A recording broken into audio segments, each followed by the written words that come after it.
หน้าตีนบานโอ้ยบ่พูดควายเชื่อกันงามแล้วนี่เข้านี่ปัจจุบันนี่เลยได้นี่มาแต่น้อยจนใหญ่จนเท่าจนโตเนาะน้ำช้างนี่กันผู้ลึกจนระดับ3 เมตรความกว้างนะใส่เสาเพลงใส่หน้านะได้คู่ได้คิงนะว่าละยัง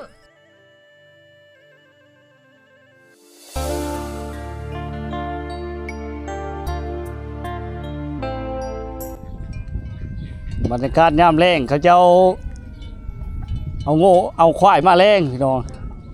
ได้นี่แหละชาวบ้านในชนบทเนาะเอาควายมาแรงได้พี่น้องพอดีถ้ามาพุเลยมาเลงนะยามให้ยามหน้านี่แหละควายดำย่างดีเลยพี่น้องเลย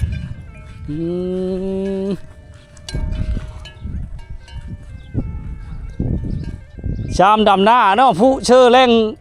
ผู้เชื่อหน้าเนาะเพราะมันงามหน้าตีนบานโอ้ยบ่พูดควายเชื่อกันงามแล้วนี่เข้านี่เริ่มยาแล้วบัดนี้เริ่มกลับขังเลยเนาะเริ่มขังมาแล้วปัดดำหน้าเมื่อแล้วก็ไปเลี้ยงอยู่เดินเลยเนาะหรือว่าลามลงคันหน้าบ่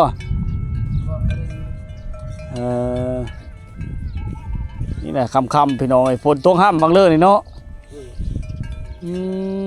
ควายเถิกน้อยเถิกดำจำพี่น้องมาก็จะช่วยนี่มาก็พ่อมาบรรยากาศยามแรงๆโอ้ทั้งนั้นเขาเริ่มดำหน้าได้พี่น้องนะโอ้ดำได้ชามเฮือเลยเนาะกาเยอะแล้วแถวนี้โอ้นกเองกำลังบินมานกเข่าลงไปนกเองเลงคู่มือแล้วเนาะนี่เนาะ3 ตัวบ่ได้เลงโง่นะบ่เล็กแต่ควายหายากแล้วปัจจุบันแล้วควายเนาะโอ้ต้องพุ่นแห้งลายพุ่นนะผมว่าหายากว่ะแห้งลายทั้งนั้นผัดควายเขาเจ้าลายได้8 9 ตัวพุ่นนะ9 ตัวนะ2 4 6 7 ตัวเนาะไปให้แต่หน้าย่ำแรงบรรยากาศเชื่อมาแล้วมือแล้วไหมน้ำเต็มหัวหน้าเนี่ยมาบอยู่ทุกคนนี่แหละบรรยากาศในชนบทฝนก็จะตกฝนตกแล้วนี่เมื่อวานนี่บ่ฝนตกนี่น้ำขึ้นลายแต่เนี่ยตกทะเลมือเลยบ่ตกทะเลมือตกไปทำอิฐค่ะเต็มหมดเมื่อแล้วบ่เนี่ยเนาะน้ำแรงนี่รถไถเขาจะเอาขี่เต็มเลยพี่น้องมาแต่หน้าป่ะโอ้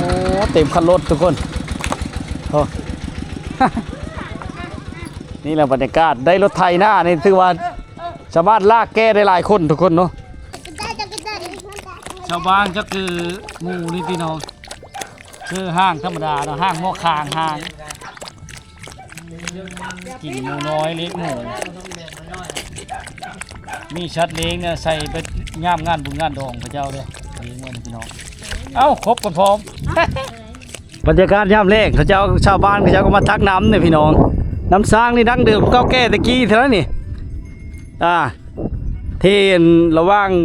บ้านพ่นไส้กับบ้านพ่นถุ่มแล้วเมืองงานสะพอนแขกชนคีดน้ำสร้างที่ดึกดำบรรพ์พอได้นี่ยังใส่ไม้คอดั้งเดิมเนี่ยชาวบ้านเขาเจ้ายังกินแบบดั้งเดิมตะกี้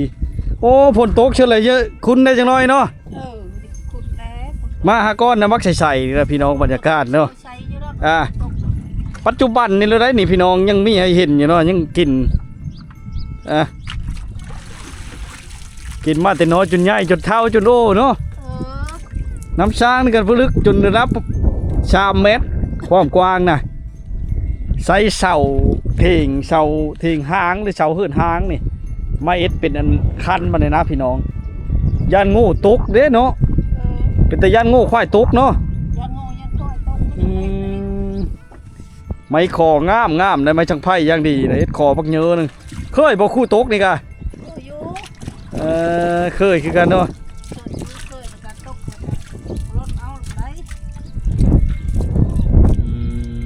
แต่ละท้องถิ่นบ่คือเดียวได้พี่น้องแถวนี้เขาบ่ซื้อไซกระตุกนี่ไซคู่ห้าพี่น้องเลยนี่หมดแล้วก็มาตักเอาเลยเนาะหมดแล้วก็มาตักเอากินแต่น้อยจนเยอะกินแต่ดึกดำบรรพ์แท้ โอ้เขานิ่งสายไฟไหม้แล้วนี่เนาะเก้าคือบ่เห็นมาก่อนนะพากระดังผู้ฝนจะตกเลยท่านผู้ชมกระโบยตักน้ำเนี่ยโบยตักน้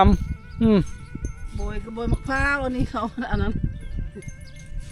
กระโบย มะพร้าวมันแตก กระตุก กระโบยมะพร้าวนี่มันบ่อยู่ เอ เด็กน้อย อ เขาดื้อเขากระดานเขาทับใช่ไหม ก็เลยเอ็ดเอากระตุกนี่มาเอ็ดบาดนี้เนาะ เอาทุกมันใครแน่มันบ่แตกบ่ได้ นี่ใส่ไม้คานห้าบไม้ไผ่ไม้ไผ่บ้านไม้ชักไผ่มาเอ็ดกองน้ำแนบเพื่อเลือกว่าย้อนอดีตอันนี้โมเมนต์อดีตเดี๋ยวปัจจุบันพี่น้องเราไปเห็นมาเบิ้งมาชมอยู่เนี่ยชาวบ้านเขาเจ้ามาหาบยังมีให้เบิ้งให้ชมอยู่ละบ้านประชัยเมืองงานสะพอนทุกคน ยังทำเก่าได้ เมื่อแล้วเมื่อเฮิดเล่าพอแล้วพุ่นเอาพุ่นนี่เราบรรยากาศย่ำแรงๆพุ่นกระชิตกพี่น้องเลยชาวบ้านเขาเจ้าก็มาตักน้ำหาบน้ำเมื่อกินเมื่อใช้อย่างต่างๆใช้ในช่วงลายใช้ใดเดี๋ยวได้เขตนี้พี่น้องมากินนี่มากินเอาในนี้แหละพี่น้องอย่ามาแต่หน้าบ่มาแต่ให้ได้พี่เริ่มมากินแรกนะ ได้เปลือได้นอกค่ะ ได้นกค่าเดี๋ยวได้นกใหม่ บอกว่าได้ เพราะน้ำไปเมื่อกินแต่บ้านพี่บ่น้ำน่ะ น้ำเนื้อมาแต่บ้านไปกินมีน้ำมีอยู่น้ำมันน้ำนอกจากมันก็แช่บ ก็เลยเอาแต่บ้านไปเนาะ เราแต่บ้านไป โอ้ฝ่ายติบข้าวปักเยอะนึง รามไปคน สบายดีชาวแพทย์เห็นยังเนี่ยเห็นยังสบายดีสวัสดียังงามเก้าเห็นหน้าจะหึงเลยเนาะเตอเอาใช้ในเอาล้าน เอาละ บ่แม่นลูกแกบ่ บ่ แล้วเลยไถหน้านะ ยังเป็นไปไหน หาคนมาถ่ายอยู่ได้ล่ะ ยังบ่มีไอเอฟซีหลายคู่หลายคนจะเห็นสาวแพทย์มาเห็นแล้วเนี่ยงามบรรยากาศยามเล่งฝนจะตกโอ้ยฝนตกห่ำสิคอยมามื้อนี้ชาวแพทย์กินอย่างมากคืออารมณ์ดีเถอะบ่โอ้เธอบรรยากาศยามแรงๆพี่น้องมาเฮิรนพันธุ์ไม่เฮิรนนายบ่ เพิ่นอายมาเยี่ยมอาย อายไปสบายบรรยากาศพี่น้องเนาะยังโชดคือเก่า โชดคือเก้า หลายฟ้าหลายปีแล้วเนาะเป็นผู้ชายเท่าข้างบ้านแล้วพี่น้องอายุ18ปีได้มาปีนี้ก็เลยบรรยากาศยามแรงๆสาวเพชรขาดเนื้อคู่ขาดผู้ไทยหน้าซอยพอเลยลาดไทยบ่เป็นบ่ บ่เป็น เป็นแต่ชาวแพร่ม เสื้อผ้าจะเป็น ขยันสาวแพร่มอยู่เฮิรนบ่ อยู่ อยู่เฮิรนเนาะโอ้นี่แหละบรรยากาศยามแรงๆเข้าใจหลายเล่าข้าเอาลานพี่น้องยากเอาลานนี่ลานช่องคนนี่วุ้นอยู่ว้าวุ่นอยู่นี่ ไปได้ปะเข้าปะ จ้าเอ เข้าปะ จ้าเอเอ้ย โอ้ย โอ้ยดื้อหลายไปก่อนขอบใจหลายเตอแดดย่ำค่ำๆก็แดดได้พี่น้องเลยบ้านสาวแพร่มชาวเพชรโอ้เราได้จังได้หน่อไม้สบายดีชาวแพร่ม สบายดี ช้างอันนี้ได้หน่อไม้ดูข่าวโอ้พูดเลิกไปหาเลยนะ ไปหาเอง หาเองเลยโอ้อาหารหลักเนาะหน่อไม้เนาะแกงเชื่อปลาคาบ่ ใส่ผักชะแง่งกุ้ง หรือว่าแกงเชื่อหม้อโอ้ยมียังมาแล้วนี่คือว่าไฟกะเล่มาว่าสบายดีชาวเพชร สบายดี บ่ได้ใบหน่อไม้เชยบ่เนี่ย พอนั่งเบิ่งกันแม่ ไปหากับไผ่หน่อไม้นะเจ้าก็ไปบ่ ไป ชื่อนั้นได้มาจ้ะนี่เป็นตะแพงเนาะ ดิก เป็นตะแพงเข้ามาทั้งคนพี่น้องไอ้นี่ชาวพุทธไทยเด้มาเยี่ยมยามชาวพุทธไทยพี่น้องเนาะมาหาอยู่เฮิรนบ่เห็นจิเจ้ามาหน้าพี่บ่ถามไทบ้านเขาว่าจิเจ้ามาหน้าบ่เลยนำมาหน้าเลยพี่น้องโดนเลยนะบ่ได้มาทักทายให้ FC ให้พ่อแม่พี่น้องได้มาติดตามรับชมว่าสิทั้งภายในแล้วก็ต่างประเทศนะชาวแพร่มชาวเพชรได้คู่ได้คิงนะบ่ละ ยังไม่ทันได้โอ้ยังโชดมาชองมาในชาวเพชรเด้ โชด คนงามปานนี้ก็ไม่ผู้เอาเนาะช่วงนี้เนาะขาดคู่โชดนี่แหละพี่น้องชาวพุทธไทยชนหลายเนาะอายุ รับชาวปีได้จะค่อยเอาโผล่ได้บ่ค่อยเอาไว้ได้มีแต่โด่งข่าวพี่น้องสาวๆประดาสาวๆไปหาเนาะสาวเพมสาวเพชรต้มให้ผู้บ่าวกินเด้คันมีผู้บ่าวเนาะบักงามๆนี่ตัวนี้แห้งงามนี่นะโด่งข่าวชั่วอยู่พี่น้องไปหาใช่สาวเพม โหยไล่ ห้วยไร่โอ้พอไรเนาะ ขันคุดขัน เขาไม่ได้โหงบ่ดิ บ่ไปได้โห ไม่ได้โหงเนาะบ้านจะสบายเนาะเพื่อเลยจะไปหาก็ไปหามาเห็นชาวงามบ้านป้ายแล้วทุกคนเนาะโดนแล้วว่าได้มาทักทายชาวแพร่ชาวเพชรมาเลยสองชาวโชดยังทางนั้นบ้านเขาตียังล่ะ ตีกองว่าสิกู นั่นบ่โอ้แถวบ้านเจะนี่มีบุญแบบบุญเลยเนาะ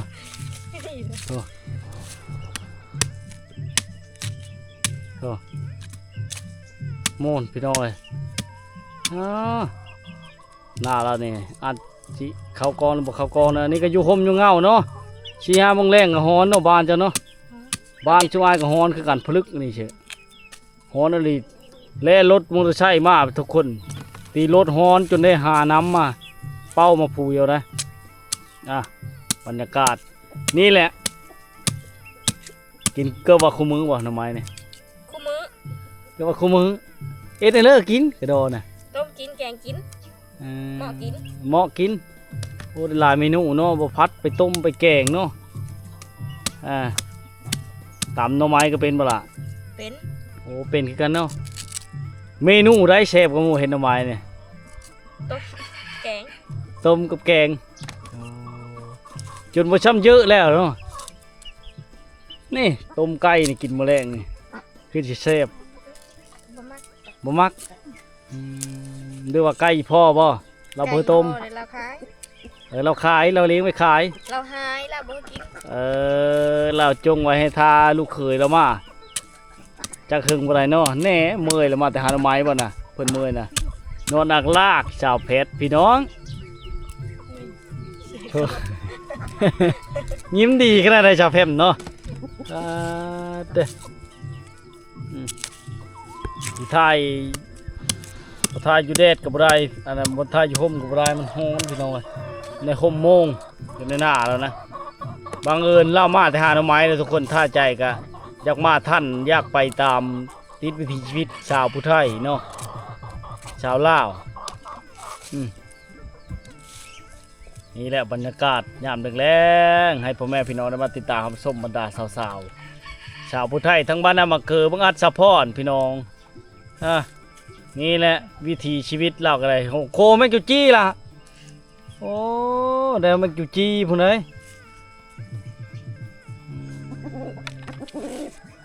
เคยมีผู้บ่าวมาล้มอยู่บ่บ่ค่อยมีเลยก็ว่าแต่เก้ามีFCคนไทยย่าห่างหายไปเลย อย่าแล้ว เขาห้องบ่โทรมาช้ำเขาเป็นนักจังบ่โทรนะ บ่ฮู้แล้วเขาแล้ว หรือว่าติน้องทุกน้องยากบ่ญาติเขามีผู้ชาวใหม่เนาะ FC คิดตัวน่ะ หัวชาวแฮมเนาะนี่บรรยากาศสาวแพมชาวเพชรสองไอ้น้องพี่น้องนี่แหละมาเห็นชาวงามบ้านป้ามันนี่ก็ได้ให้พี่น้องได้มาติดตามรับชมถ้าอยากมาเป็นเคยผู้ไทยเนี่ยเมื่อคืนมาเฮิรนเมื่อบ่หรือว่าชู้ก็ได้บ่ ชู้ก็ได้บ่เห็นก็ได้ ภาคชู้ก็ได้ค่าดองคือจะแพงเนาะ แพงเนาะ บ่แพงราคาเป็นกันเองอีตามเว้ากันบ่ที่ต้องมีเหล้าให้ใกล้โตหมูชัดมีหัวโตมีเลิศแล้วเนาะมามบีเพพร้อม ช่วยได้กินอยู่บ่สิงโง่นะกะบ่ช่วยได้กินแต่หน่อไม้นี่ บ่ได้กินสิฉันเลย ผู้เลิศจะงามคือชาวแพร่นี่พี่น้องเนาะชาวแพร่เนาะคันผู้เลิศจะงามคือชาวแพร่แล้วให้มาหาหน่อไม้ในเมื่อแกงเมื่อกินแต่หน่อไม้เนี่ยกินจนแห้วขาวพี่น้องนี่ จนสิเป็นโดง จะเป็นดองหน่อไม้แล้ว จะสิเป็นโดงแล้ว ดองหน่อไม้แล้ว นี่แหละบรรยากาศพี่น้องเลย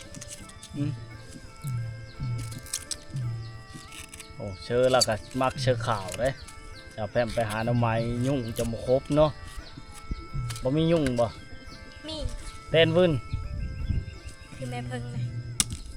โอ้หน่อไม้ก็เป็นแม่งเนาะผลบ่ตกเนาะกาเด้เป็นอะไรงามอยู่บ่กาแนมไปคือเขียวอยู่ ชีตายบ่ล่ะ สิตายหมดแล้ว ฝนบ่ตกใส่ ผลบ่ตกเชื่อได้น้องช้าแค่ได้พอได้ดูเชื่อเนาะนี่บ่มีเนาะ นอกจากก็บ่มี นี่แหละวิถีชีวิตชาวผู้ไทยชาวลาวชาวฟังลาวชาวผู้ไทยเมืองอัศพรพี่น้องกินหน่อไม้ลักๆเนาะอาหารหลักของชาวผู้ไทย